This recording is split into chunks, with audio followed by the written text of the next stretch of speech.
The envelope sat on my kitchen counter like a bomb wrapped in fine stationery. Cream vellum, gold embossed edges, my name. Alex. Written in my mother's elegant, looping cursive that had once meant birthday wishes and holiday warmth but now carried the weight of 32 years of conditional love. My heart did that foolish hopeful skip it always does when family mail arrives. The one that whispers maybe this time they'll remember I exist. Maybe this time the words won't sting.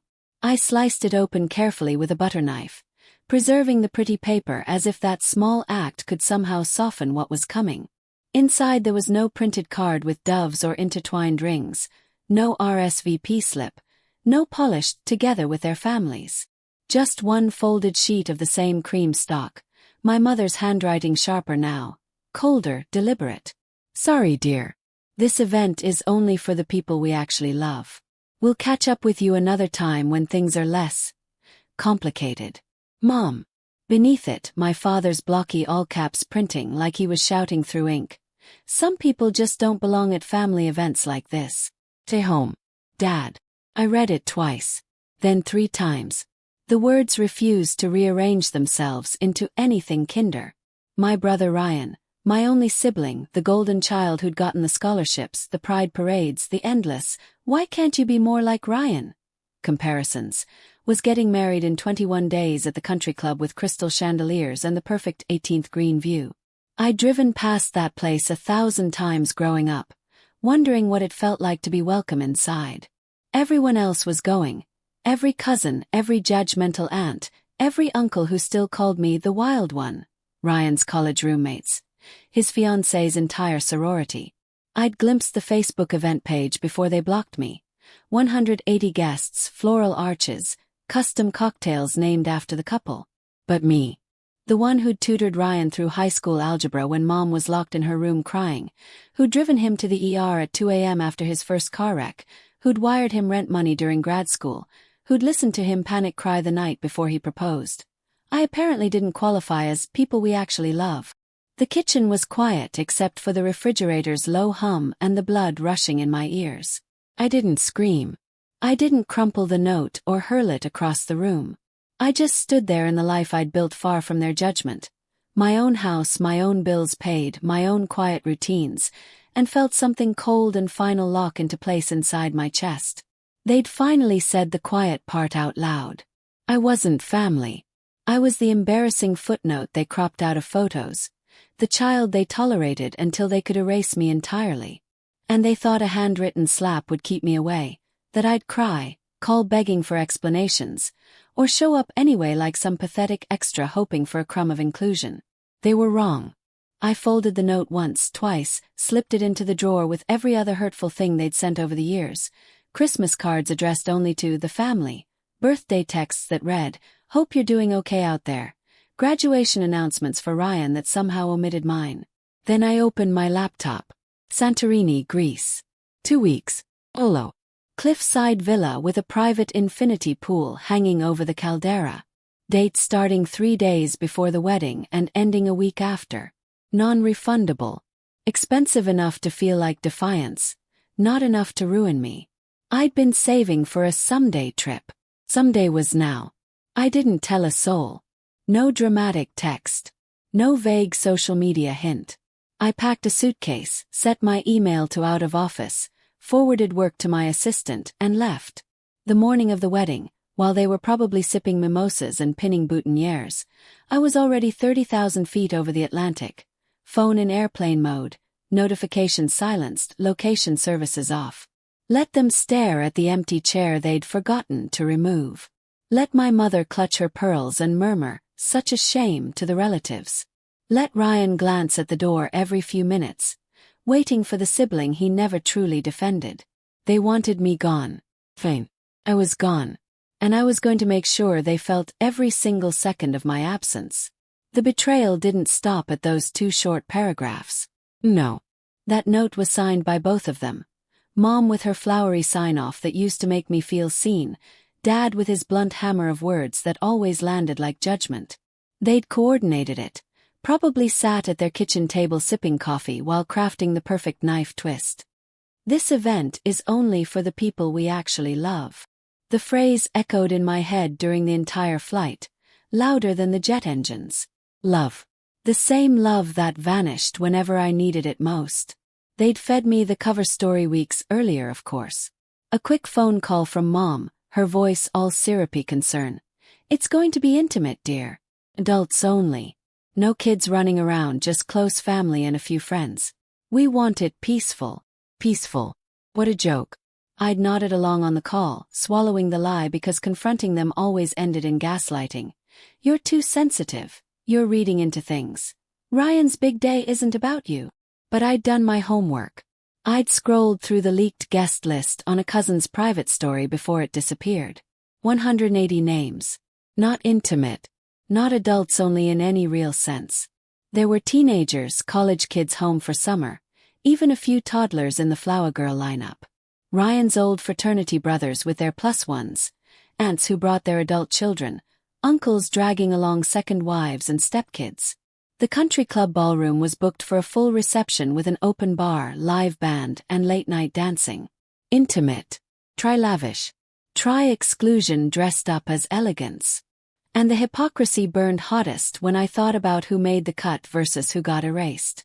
Cousin Sarah, who barely speaks to Ryan and spent last Thanksgiving drunk and arguing politics.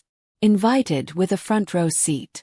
Uncle Mike, the one with the DUIs and the gambling problem that Dad always bails out. On the list, golfing buddies included.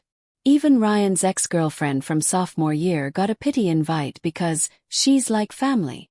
But me, the one who'd been there through the real stuff. Nothing. No +1 for my partner of 5 years, who they'd met exactly once and promptly ignored. No role in the ceremony. No mention in the programs they'd proudly mailed out. I was the ghost in their family album, airbrushed out like a scandal. Flashbacks hit me hard up there at 35,000 feet. The ocean below a blur through the window. I remembered the time Ryan got suspended in 10th grade for fighting. I'd covered for him, forged Mom's signature on the note, drove him to counseling sessions he never told them about. Or the college years when he flunked out of his first semester and begged me not to tell Dad. I wired him $2,000 from my part-time job, no questions asked, while he partied his way back into good graces. The night before his proposal, when he called me sobbing about cold feet and commitment issues, I talked him down for 2 hours while my own dinner went cold. "You're the only one who gets it, Alex," he'd said then. Gets it. Apparently not enough to fight for my seat at his wedding. Dad's note sealed it. Some people just don't belong. That line looped in my brain, twisting like barbed wire. Belong. As if belonging was earned through perfection, through never questioning their favoritism, through smiling pretty while they poured everything into Ryan's golden path and left me scraping by on scholarships and side hustles. I'd come out to them at 25, and while they didn't disown me outright, the distance grew, subtle at first, then glaring. Fewer invites to holidays, comments about your choices. Holidays where Ryan got the prime rib and I got the awkward small talk. This wedding was their final verdict. I didn't belong in the inner circle. Not as the sibling, not as blood, not as anything worth celebrating. By the time the plane touched down in Athens and I transferred to the ferry for Santorini, the anger had cooled into something sharper, resolve. They thought excluding me would keep their perfect day pristine, free of my complications. They had no idea it would create a void bigger than any empty chair. No one to toast the real stories, no one who remembered the inside jokes from childhood, no one to quietly smooth over the family tensions that always simmered beneath their curated smiles. I pictured Mom scanning the crowd, her smile faltering when guests asked, "Where's Alex?" Dad grumbling about ungrateful kids, while secretly checking his phone. Ryan at the altar, glancing sideways, wondering why his built-in support system ghosted his biggest moment. I stepped off the boat onto the black sand shore, the volcano looming in the distance, and felt the first real breath of freedom. Their insult wasn't just a note, it was a mirror. It showed me exactly how little I mattered in their version of family. And in that moment, standing under the Greek sun with the caldera sparkling below, I knew I'd turned their rejection into my liberation. They could have their intimate circle of loved ones. I'd build something real elsewhere, starting right now, far from their shadows. The hidden insult had cut deep, but it also cut me loose.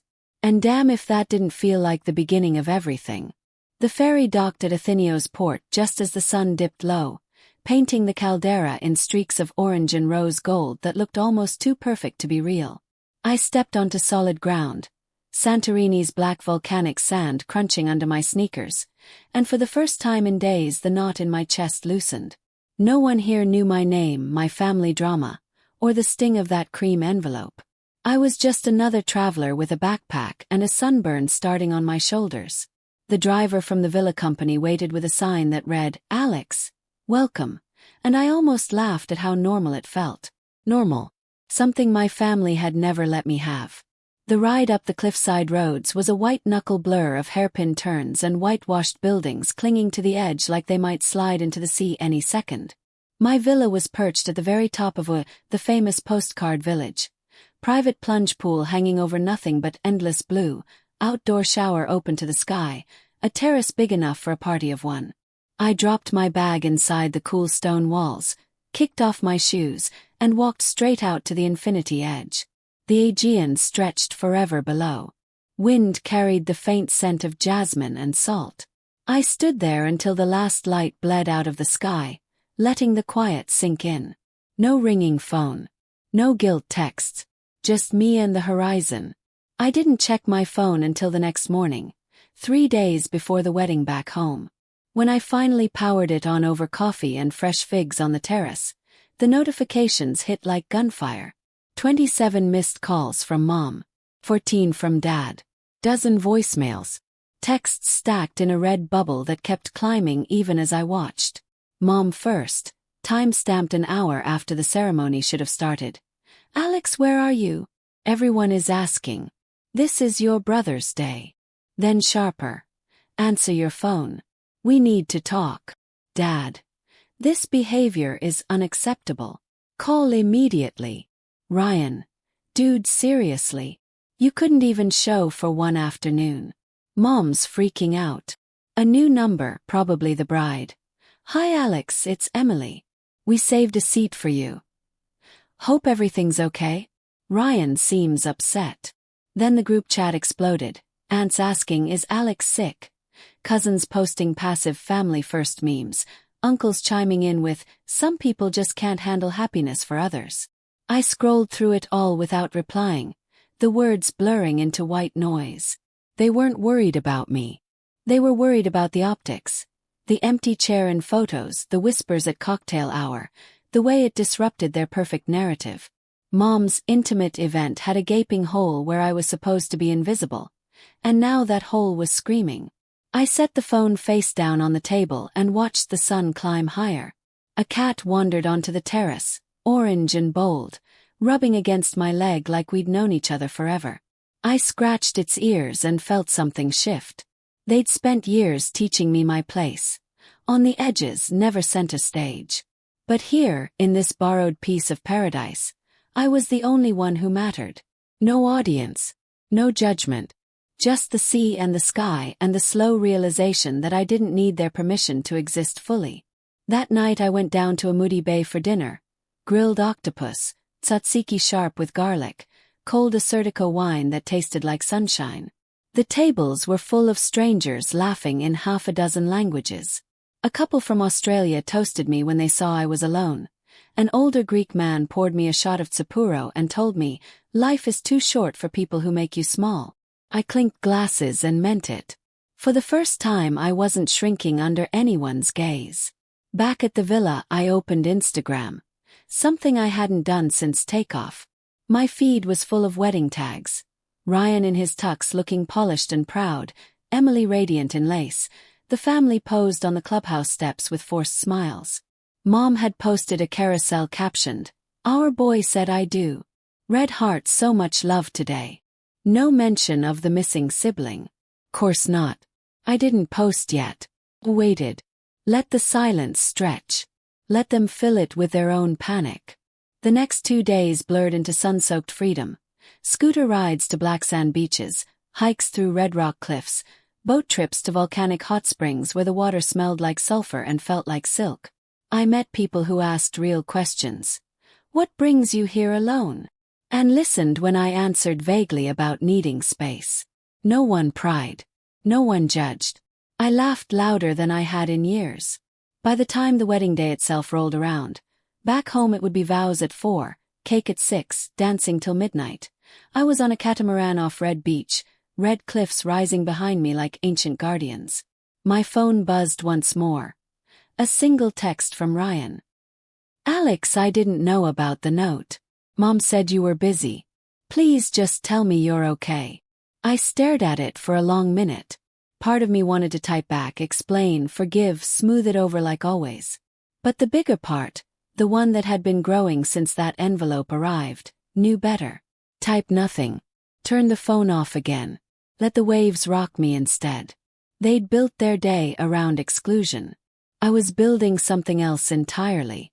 And it was just getting started. The wedding unfolded thousands of miles away while I floated on that catamaran, the red cliffs of Akrotiri rising like silent witnesses behind me. I imagined the scene back home in crisp detail because I'd seen enough family photos over the years to fill in the blanks. Ryan standing tall in his charcoal tux, Emily glowing in ivory lace, the string quartet playing Pachelbel's canon as guests fanned themselves under white tents on the manicured lawn. Mom in her signature pearl earrings, dabbing at her eyes for the cameras. Dad shaking hands like he'd just closed a deal. Everyone smiling, toasting, posting. And one chair at the sibling table empty. I didn't need to check social media to know it was happening. I could feel it in the quiet of my phone. For the first time in my life, the silence wasn't punishment. It was power. I'd spent decades filling that silence. Answering calls at odd hours, smoothing over arguments, being the reliable one who never made waves. Now the waves were mine to ride. Around 4 o'clock their time, right about when the officiant would say, I do, I ordered another glass of chilled white wine from the boat's bar and raised it toward the horizon. No toast to them. Just to me. To the version of Alex who finally chose not to show up for people who'd never shown up for me. The sun was brutal, the kind that turned skin golden in minutes, and I let it burn away the last traces of guilt. I'd earned this. By evening, back at the villa, the plunge pool glowed turquoise under string lights. I slipped into the warm water naked, the way you only do when no one's watching, and floated on my back staring up at stars that felt closer here than anywhere else. My phone sat on the terrace table, screen dark. I let it stay that way. The messages started trickling in around midnight my time. Early morning theirs, post-reception haze when the band had packed up and the last guests stumbled to Ubers. First came the polite ones. Aunt Linda. Alex honey, we missed you today. Hope you're well. Sending love. Cousin Jake. Dude, where were you? Ryan looked kinda off when people asked. Then the sharper ones, the ones that couldn't hide the panic. Mom, voice note, 1:47 a.m. their time. Alex, this is ridiculous. Everyone noticed you weren't there. Your brother's wedding, for God's sake. Call me. We need to talk about this. Misunderstanding. Dad, text only, all caps like always. Your absence was noticed. This is not how family behaves.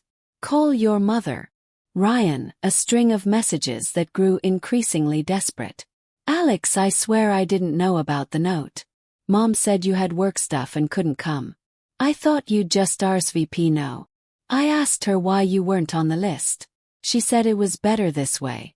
I should have pushed harder. Please just tell me you're safe. I feel like shit. Emily, the bride I'd never met, sent a single message from a new number. Hey Alex. I'm sorry if something happened. Ryan's been quiet all night. We both wish you'd been here. I read them all under the stars, water lapping gently at the pool's edge. Each one felt like a tiny crack in the wall they'd built around their perfect little world. They weren't apologizing, not really. They were scrambling to contain the damage, to rewrite the story so the empty chair didn't become the headline. But it already was. I could picture the side-eye glances at the reception, the whispered, "Where's the sister/brother?" The way Mom's smile tightened every time someone asked. The photos would tell the truth later. One missing face in every group shot, one gap in the sibling lineup. You can't Photoshop absence. I didn't reply. Not yet. Replying too soon would give them relief. A quick way to smooth it over with "see, everything's fine now." I wanted them to sit with it. To wake up the next morning and feel the weight of what they'd done settle heavier. To scroll through their own feeds and see the comments. "Beautiful day. But where's Alex? Hope the family's all good. Missed seeing the whole crew." I turned the phone off again, climbed out of the pool, wrapped myself in a thick towel, and poured the last of the Assyrtiko into a glass. The night air was warm, scented with night-blooming jasmine. Somewhere down the cliffside, music drifted from another villa. Laughter, clinking glasses, people celebrating without agendas or exclusions. I sat on the edge of the terrace, feet dangling over the drop, and let the quiet wrap around me like an embrace I'd never gotten from them. This was the fallout I'd quietly engineered. Not loud screams or public scenes, but absence so complete it echoed. They'd wanted me gone from their day. Now they were the ones left wondering where I'd gone, why I hadn't fought to stay, why their perfect event suddenly felt incomplete. The best part. I wasn't even angry anymore. The anger had burned clean away somewhere between the airport and the caldera. What remained was clarity. They could have their wedding photos, their toasts, their memories. I had this. A night in Greece, a body full of sun, a heart that finally understood it didn't need their invitation to belong anywhere. And tomorrow I'd start posting. The fallout didn't explode all at once. It crept in slow, like dawn creeping over the caldera, turning black night into pale gold. 48 hours after the vows, long enough for hangovers to fade, gifts to be opened, and the first wave of wedding photos to flood feeds, I finally picked up the phone again. Not to call, just to post. I chose the golden hour from my terrace. Me in a simple white linen shirt, hair salt-tangled from the sea, raising a glass of chilled rose toward the sinking sun. The infinity pool blurred behind me into the endless Aegean, the kind of shot that screams freedom without saying a word. I attached a carousel. First me grinning on the catamaran with red cliffs towering, then laughing over grilled fish at a cliffside taverna, then hiking a volcanic trail with new friends whose names I barely knew but whose company felt effortless. No filters. No captions dripping sarcasm. Just light. Just me, radiant and unbothered. The caption was short, surgical, echoing her exact words back like a mirror held to her face. "Sorry I couldn't make it. Turns out some events are only for the people you actually love. Turns out I'm one of those people, just not for you. Cheers to new beginnings." Yellow heart. I hit post and turned airplane mode back on. Then I poured another glass, sat on the terrace steps, and watched the sky bleed pink and purple. The notification storm would come. I didn't need to watch it live. Started small. A few likes from friends back home who'd been quietly rooting for me for years. Then comments. "Wes, get it, Alex. You look incredible. Where is this? They don't deserve you." Strangers chimed in too. People who'd never met me but recognized the glow of someone finally choosing themselves. Views climbed fast. The algorithm loved a quiet rebellion. By the time I checked again the next morning, over Greek yogurt and honey on the terrace, the family texts had shifted from anger to desperation. Mom, voice note after voice note, voice cracking. "Alex, that post. Everyone saw it. The relatives are asking questions. This is embarrassing. Please take it down. It was a misunderstanding." I was stressed. "Call me. Dad," shorter, gruffer. "Delete that nonsense. You're making us look bad. Family doesn't air dirty laundry." Ryan. "I saw the story. I didn't know Mom wrote that note. Swear. She told me you said no because of work. I should have checked. I'm sorry, man. Please talk to me." Emily. "Alex, I'm really sorry. Ryan's been a mess since the wedding. He keeps saying he ruined things with you. We both want to fix this." Even aunts and cousins piled on. "We didn't realize. You should have said something. Come home, let's talk it out." As if the problem was my silence, not their exclusion. I let the messages stack. No replies. Instead, I posted again that afternoon. A simple video clip of me jumping off the boat into turquoise water, laughing as I surfaced, the caption just "living." No explanation. No shade. Just proof of life beyond their orbit. The regret wave hit harder after that. Mom called 6 times in a row, left a voicemail that sounded like she'd been crying. I never meant to hurt you like this. I thought it would be easier without drama. I was wrong. Please, Alex. Come home. We'll make it right. Dad's text was the closest he'd ever come to an apology. Your mother's upset. We all are. Didn't think you'd take it this far. Let's put it behind us. Ryan sent photos. Him alone on the honeymoon beach, looking smaller than I'd ever seen him. I miss you. I should have stood up for you. I was a coward. Forgive me. I read them all while sitting in a quiet cafe in Fyra, sipping strong Greek coffee, the caldera sprawling below like a painting that didn't need fixing. Part of me ached, the old habit of rushing in to soothe them, to make peace, to be the glue. But the bigger part, the one forged in that envelope, sting and tempered by these sun-drenched days, knew better. Forgiveness wasn't a switch I flipped because they were finally uncomfortable. It was earned. And they hadn't earned it yet. I didn't delete the post. I didn't take it down. I let it sit there, a quiet monument to the boundary I'd finally drawn. Views kept climbing. Friends texted privately. Proud of you. This is iconic.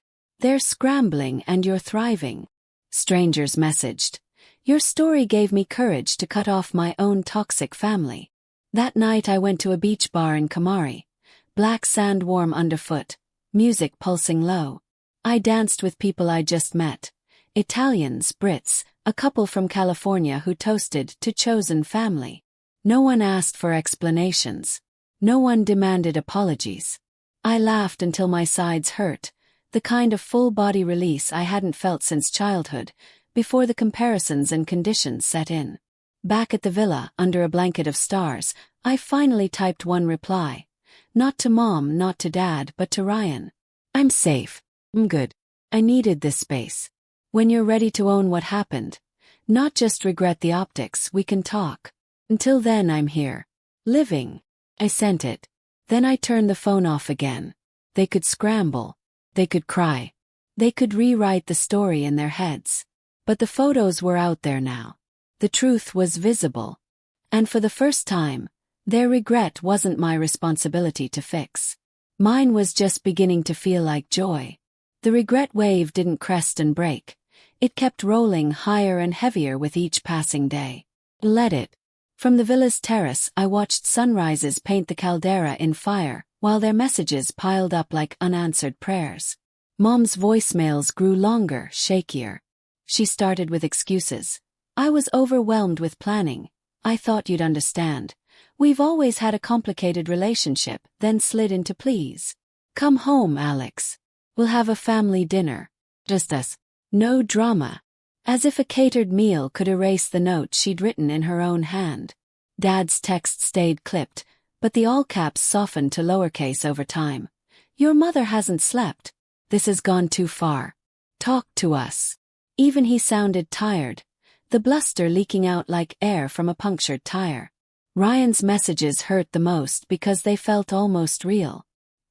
He sent photos from the honeymoon, him and Emily on a different beach, but his smile never reached his eyes. I keep replaying the day. Every time someone asked where you were, it felt wrong.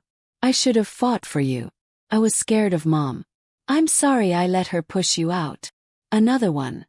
Emily cried last night. She said she wanted to meet you properly, not like this. We both feel like we started our marriage with a hole in it. He attached a scan of the seating chart.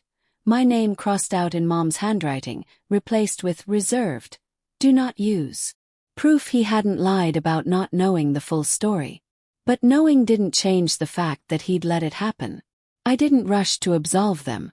Instead, I kept moving through Greece like the exclusion had never touched me.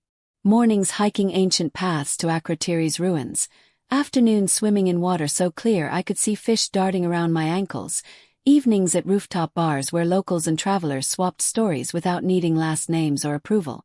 I met a woman named Elena from Athens who ran a small pottery studio. She taught me to shape clay on a wheel one sticky afternoon, laughing when my bowl collapsed into a lopsided lump. Perfection is boring, she said. Cracks make the story. I kept that cracked bowl on the villa counter like a talisman. Social media kept amplifying the quiet fallout. My original post had crossed 10,000 views. Friends reposted it with captions like, "This is how you set a boundary and glow up at the same time." Strangers tagged family members. "If this resonates, maybe check your guest list." A few distant cousins reached out privately. Some apologetic, some defensive. One aunt admitted mom had called her crying the day after the wedding, saying, "Alex is punishing us." Another cousin sent screenshots of the family group chat.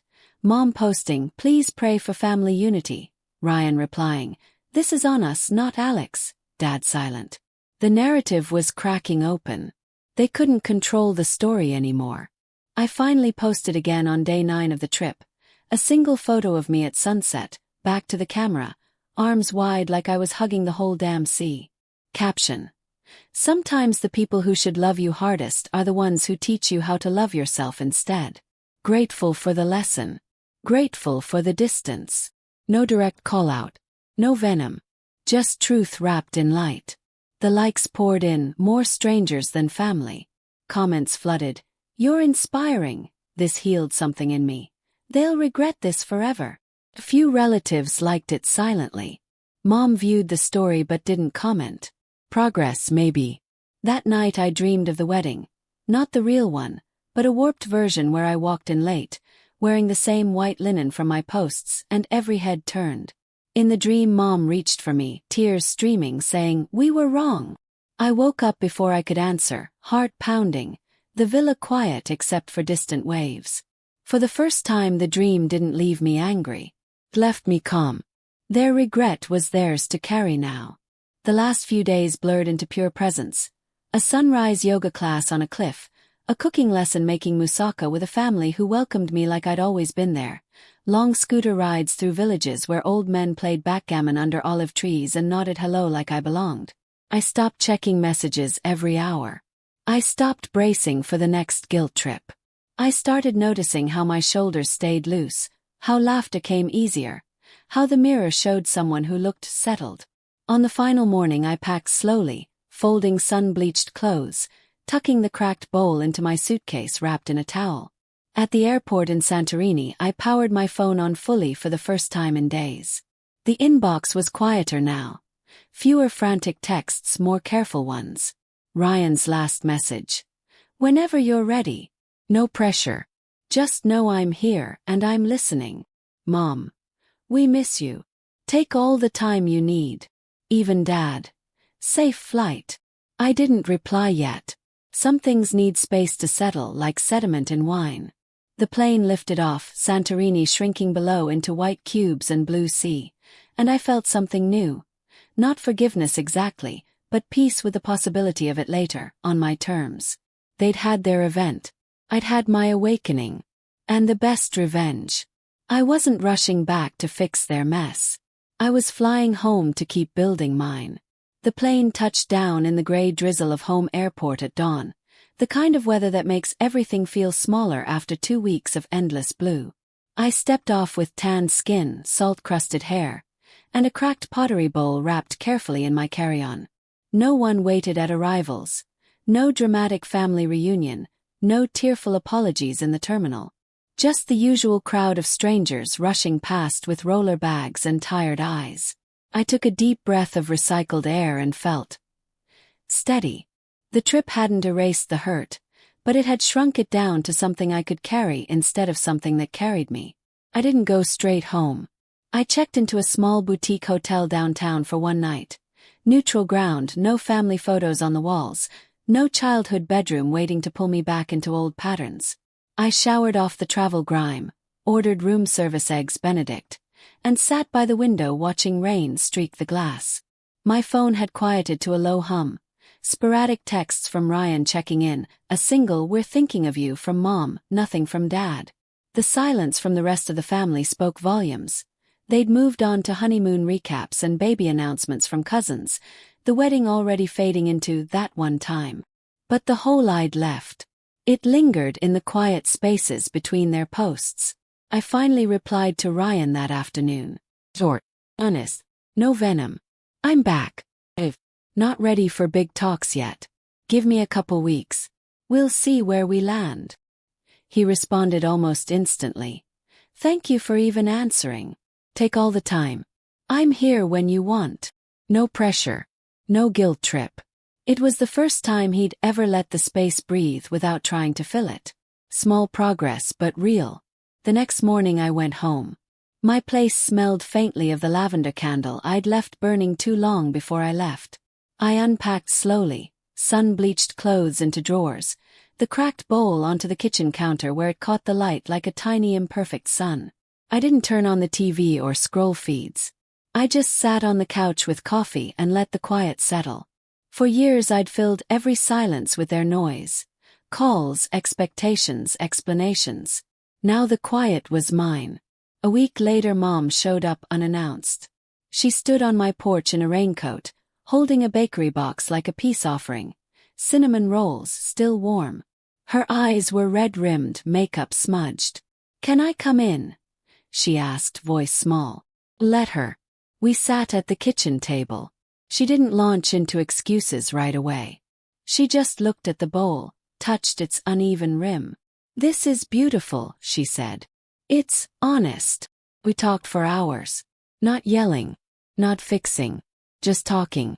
She admitted the note was cruel, born from panic about keeping things perfect, from old fears that my presence would complicate the day.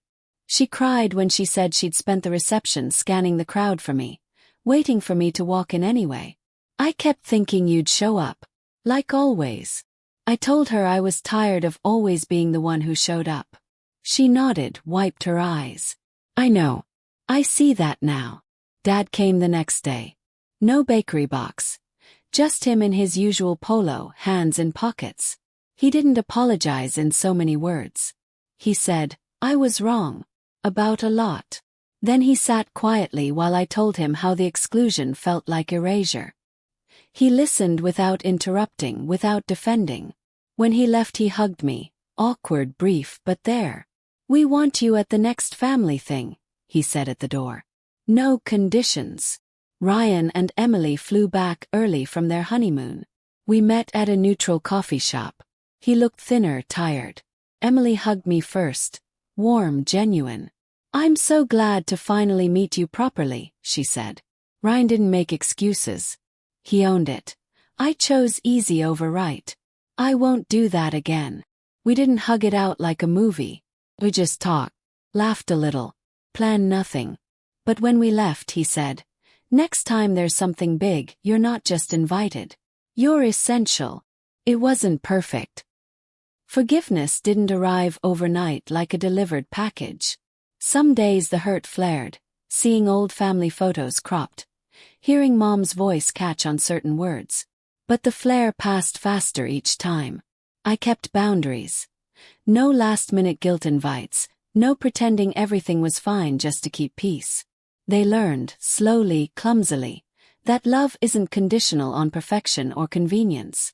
Months later I hosted a small dinner at my place. Ryan, Emily, Mom, Dad. No big occasion. Just pasta, wine, stories. The cracked bowl sat in the center of the table holding bread. We laughed about old childhood fights, about the wedding day's empty chair that had become family lore. "Remember when Alex ghosted us for Santorini?" Ryan said, grinning. Mom winced but smiled too. "We deserved it," she said quietly. I looked around the table, at people who'd hurt me, who were trying not to anymore, and felt something settle. Not the old desperate need to belong. Something quieter, stronger. I belonged to myself first. If they wanted in, they had to meet me there. The quiet victory wasn't loud applause or viral revenge. It was this. A table with room for everyone, including me. A life I'd built without waiting for their permission. And the slow, steady realization that thriving wasn't spite. It was survival turned into something beautiful. Sometimes the best revenge isn't vanishing. It's coming back on your own terms, whole. If this story of quiet revenge and self-reclaimed glow-up resonated with you, hit subscribe for more raw family drama tales, boundary-setting wins, and underdog triumphs. New stories drop often. Join the ride.